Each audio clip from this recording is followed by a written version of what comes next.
G'day everybody, welcome to my Aussie gardening kitchen. My name's Daz, these are my hot cross buns and let's have a look at how I make them. I'll also show you a couple of ways to make a piping bag with things you have at home. As you can see, all the ingredients are set up and ready to go, so let's get them into the bowl. In goes the flour, then the yeast, the mixed spice, the cinnamon and the salt.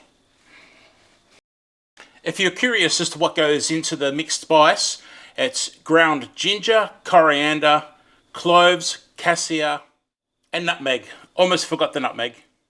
To that we'll pop in the sugar. Let's get that hooked down into the mix and give it a bit of a blend.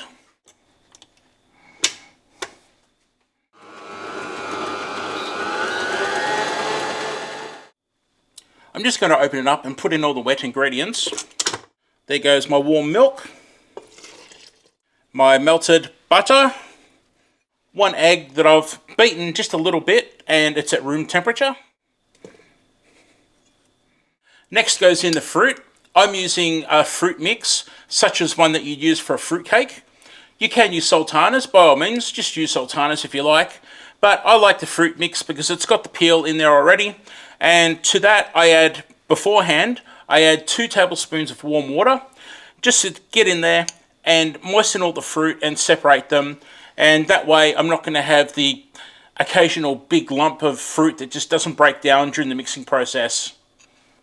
Oh, and also the liquid that's in here I've taken into account with the amount of flour that I've put into the bowl. Hook back into the mix. And we start mixing all over again.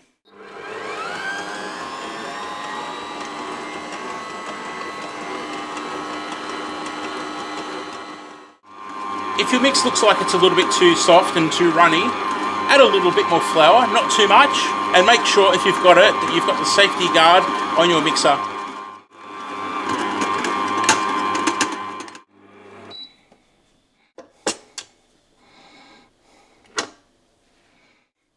Stopping mine there, taking that hook out, giving it a good scrape, scraping down the sides, and then letting this sit covered in a warm spot for about an hour and a half.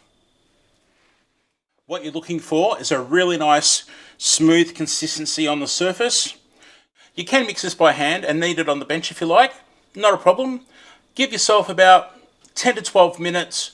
What you're looking for is that nice, smooth surface on the dough after you've been giving it a really good knead for about that 10-minute mark.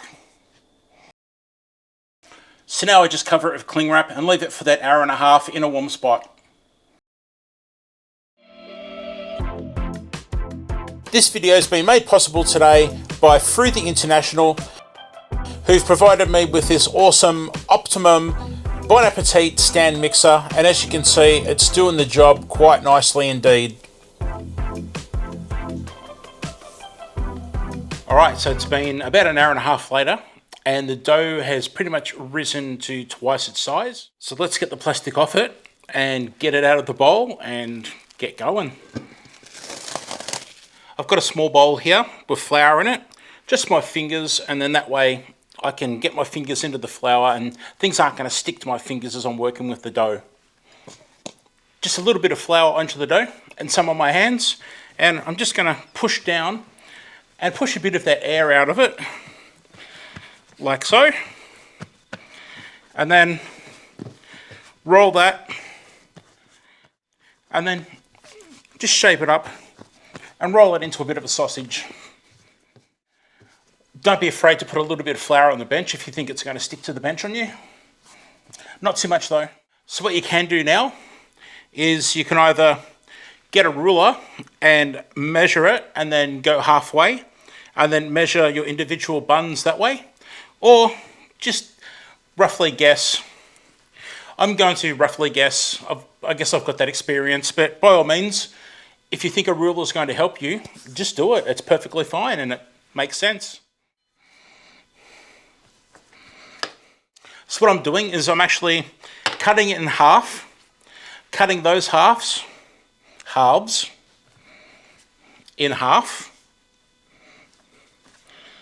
like so, and then those sections are going to get cut into 3. That way you've got 4 sections of 3, which will give me 12 hot cross buns. Don't be afraid to stamp it out first. So pretty much just gently push down, see where your lines are, and then that way you can get a bit more of an accurate sort of cut on your 3 pieces. Just a bit of flour on the hands again. And then what I like to do is just move them out of the way to the side.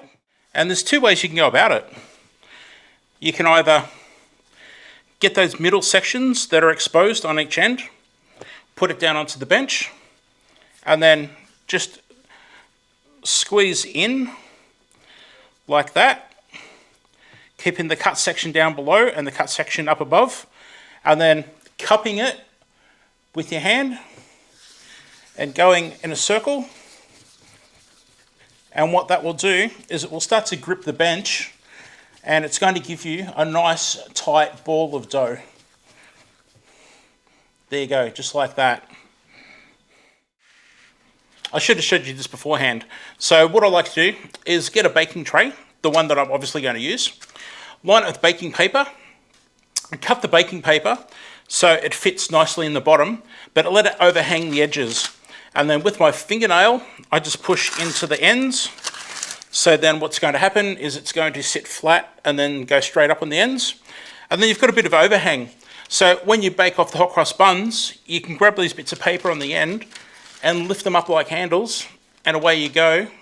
You've got handles and you can lift out the hot cross buns, hopefully, fingers crossed, out of the tray. And I'll just pop that into the very corner.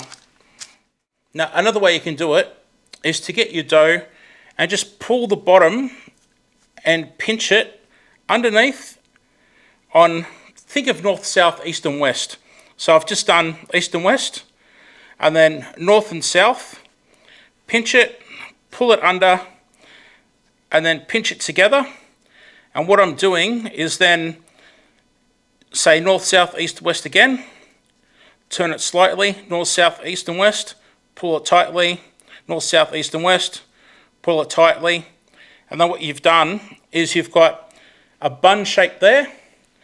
It's pinched at the bottom. And then just put it on the bench where there's no flour, cup it, and you should be able to just carefully mold it into that round ball shape.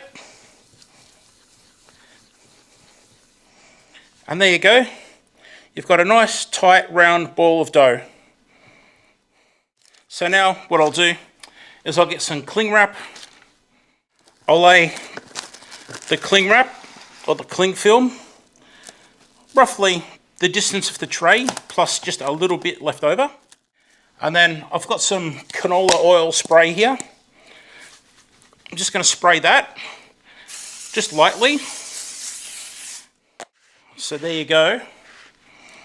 I've just dropped that plastic oil side down over the top of them, just letting it sit loosely. Now let those sit for about 45 minutes. Give them a chance to rise up again. And then once that's done, we get onto the crosses and then the oven. Well, the hot cross buns are just about done with their second rise. So what I've done is come into the kitchen. I've turned on the oven to 180 degrees Celsius. Fahrenheit is on the screen right now. And I'm preheating the oven. And it's time to make the cross mix, which is very easy. It's basically flour and water. Easy. Got the flour. Pour in some water. Start stirring it into a paste. Okay, that's looking pretty good. You can see there that it's nice and gluey and not running all over the place. Pretty happy with that.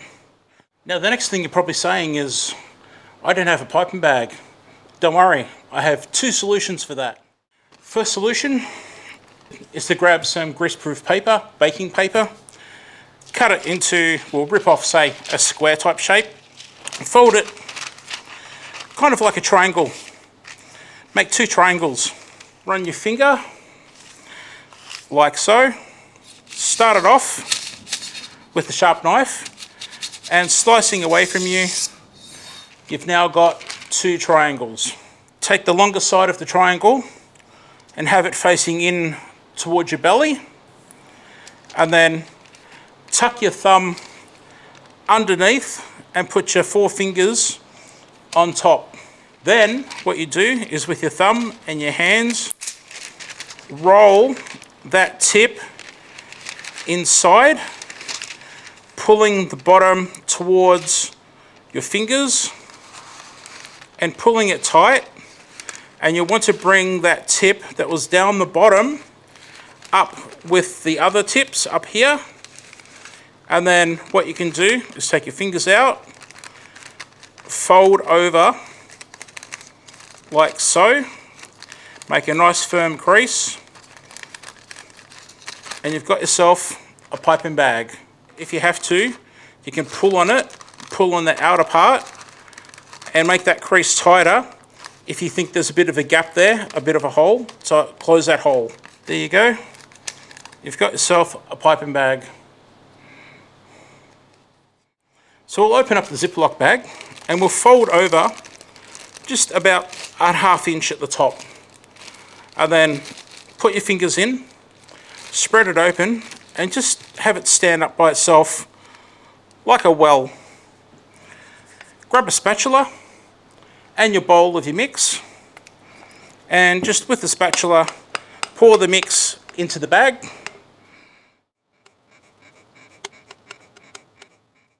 Lay it flat on the bench, tap it a little bit and push the air out, and then close up that Ziploc. Then what you can do is hold it like a piping bag. You might need to squeeze the mix down a little bit, and then when you're ready, give it a twist so the mix doesn't go back up between your thumb and your fingers. Give it a twist like that. When you're ready, snip a small hole. Always start with the small hole because you can cut it bigger. You can't go back the other way. Cut a small hole and you're ready to pipe. Now that's ready to go. Let's go get the hot cross buns and make our crosses. There we go. We've got that cling wrap with the oil that was on the underside. Peel that off. Look how easy that is. Fantastic. I've let them rise about maybe 3/4 of their size. You don't want to go too far. Snip a small hole in the corner of the bag, away from the hot cross buns. We don't want someone getting a nice little plastic surprise. Starting down low, landing at lift, drop down between, up, drop down between, up, drop down between, up, drop down at the end. Brush it against the paper and break that line. In between, up over the top. In between, up over the top, down and cut it off. Turn it around so it's easy for you to go across the same direction. And then let's go the other way. From down the side, up over the top, up over, down, up over, down. There you go, job done. Now it's up to you how thick you want to do your lines and stuff like that, but that's what I've done and that's how it is. Let's get these straight into the oven, preheated oven, middle shelf, let's go. While your hot cross buns are in the oven, get your glaze ready. Now it's totally up to you as to what you want to do. People will brush them with butter. People will mix sugar and water together and make a sugar glaze, heat that up, bring it to the boil, brush that on. Apricot jam's a popular one, but for me, I'm going to be using a cheapy imitation maple flavoured syrup. The kids like it, and this is really easy. Look how runny it is. And I'm actually going to glaze the top of mine with this. Just pour some into a little bowl and brush it on with a brush. Away we go. Whoa. All right, well, there we go. We give them a quick brush now while they're piping hot. I can't handle my mouth watering this much, so I'm doing it. I'm going in.